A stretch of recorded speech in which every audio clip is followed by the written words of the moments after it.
আর যারা বিয়ে করো নাই, বিয়ের আগে 4-5টা করে প্রেম করবা। আরে আমি বলছি তো করবা, সমস্যা কি? ফতোয়া জানা দেওয়ার আমি দিব, তোমার টেনশন করা লাগবে না।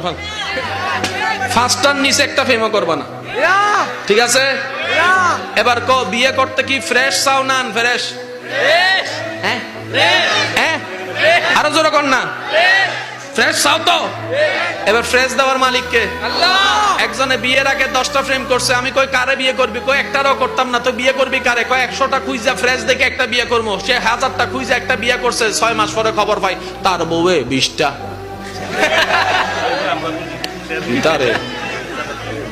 হ্যাঁ কিরে তুই 20টা? কয় আমনে মনে 10টা, এর লাগে আমি 20টা হইছি। আমি যে করছি তুই জানোস কেমনে? কয় আপনার আল্লাহ তো বলেছেন পবিত্রের জন্য রাখা হয়েছে পবিত্রকে, অপবিত্রের জন্য রাখা হয়েছে অপবিত্রকে। নিশ্চয় আপনি অপবিত্র, তাই পাইছেন অপবিত্র। এবার সে যায় নামাজে, কয় আল্লাহ তোমার কাছে চাইলাম, এটা কি দিলা, এটা কি দিলা? আল্লাহ কয় আমি কিটা করছি?